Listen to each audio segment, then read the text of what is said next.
Hi, True Crime Grapevine fans. I'm your dyslexic detective, if you can't tell. Armchair detective, Patty Lee, and this is the True Crime Grapevine, and this is episode 25, August 13th.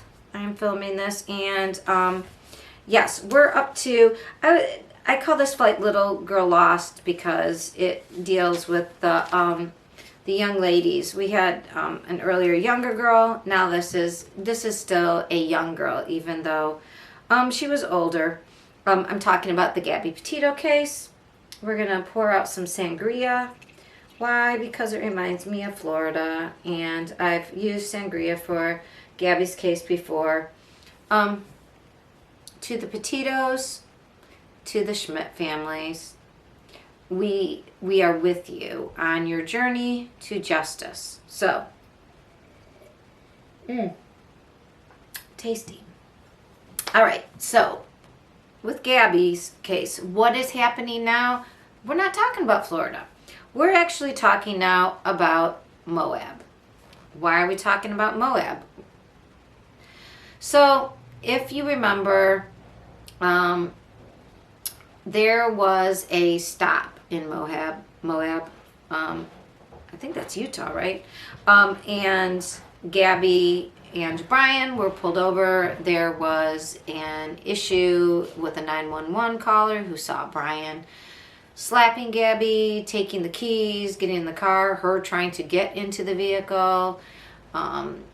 So I think there was at least 2 911 calls. And there, hold on a second. There seems to be somebody making noise in my house. Sorry. So what is happening with, why do we care about that incident? Besides, it was a missed opportunity to recognize a domestic violence case. If you remember, they separated the couple, and they were saying to Gabby, like, well, somehow they got the impression that she hit him, and she was saying, like, I'm sorry. It was very convoluted, because if you watch it closely, you know, she had blood on her face, she had a scrape on her chin, she had a mark on her arm, and yet they're like, oh, well, he has a mark on him.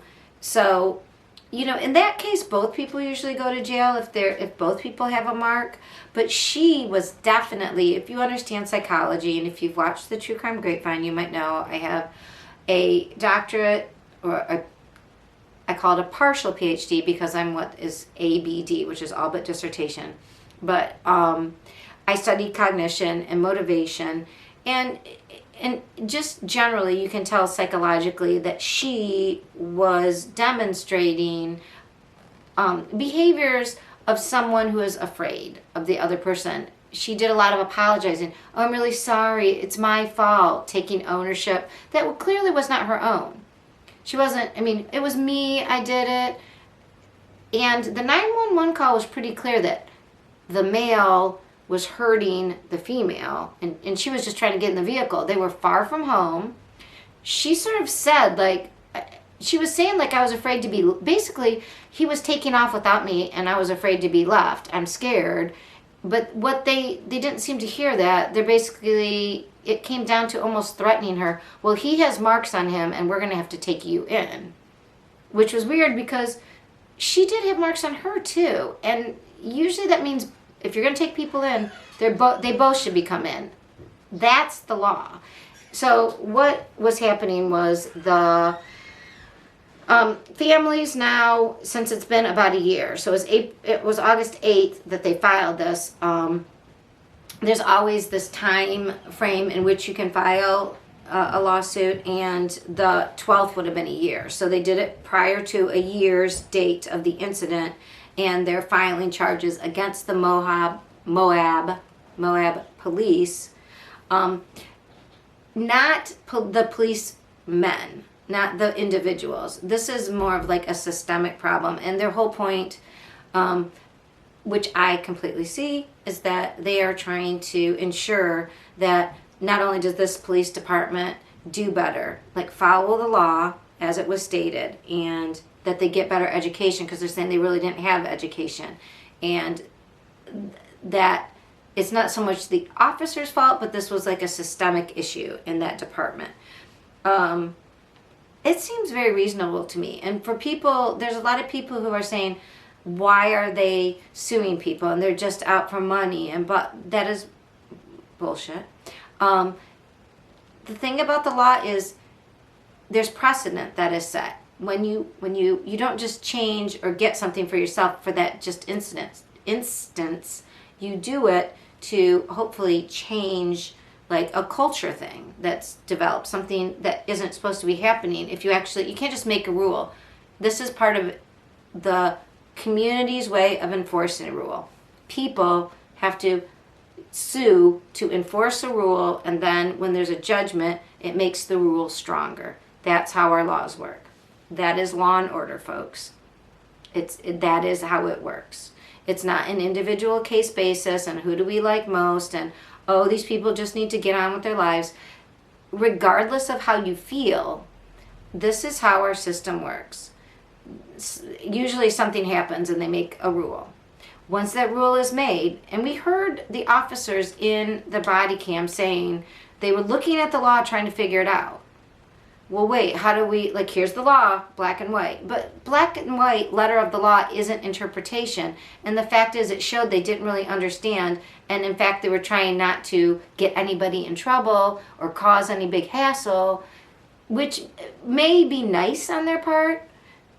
But that's not the police officers are there to enforce rules. They're not there to decide if, like, well, maybe I can make the rule fit this way so that you don't get in trouble. They really shouldn't be doing that, because then, especially in instances of domestic violence, this is what happens. Follow the better, safer to be sorry. But again, apparently in the culture of the MOAB Police Department, as much as what I guess at least the Petito-Schmidt family, and I would have to say as far as I know, but I don't know as much as they do, the culture isn't doing the letter of the law, and therefore the fact that it wasn't the police individuals so much as it seems to be a culture there to just like, well, you decide. And that's not how the law goes. Police don't get to decide when to apply rules and when not. And they have to understand them. And that is what the Petito-Schmidt family is fighting for, according to their lawyers. And I think this is great. So we will see what happens out in MOAB. So if you're keeping track, right now we have 3 active lawsuits. 2 in Florida, 1 in MOAB, which I believe is Utah. The 2 in Florida, 1 is by both Joe Petito and Nicole Schmidt, basically all the parents, against Brian Laundrie's parents for inflicting emotional distress. The other lawsuit in Florida is against the Laundries separately. The other one was also separately. But this one is just Nicole Schmidt, and it's against Brian Laundrie's estate. Then we have the lawsuit now in MOAB, Utah. I believe it's Utah, not Nevada. Don't quote me on that. I'm sorry, I don't remember. We just keep saying MOAB. That lawsuit is against the MOAB Police Department, and it is concerning their culture of that they endangered. Basically, they didn't follow the law and endangered endangered Gabby's life because they didn't recognize this dangerous, life-threatening situation, and likely contributed to the ultimate demise. All right. And that is where we stand with the Petito-Schmidt against the Laundries and against the MOAB Police Department. I mean, it's very hard because it was a multi-state crime, and they're really trying to use their resources to make a difference. They don't want this to happen to anybody else's baby, and I 100% support them. Sometimes people only learn, you've got the carrot and the stick. Sometimes you got to use the stick. It's hard to believe that even a year ago at this time, Gabby was still alive. And if maybe procedure had been followed, she still would be. It's, you know, it's all a very sad thing. So that is our last case in that flight, and we're going to go on to our big court cases next. All right.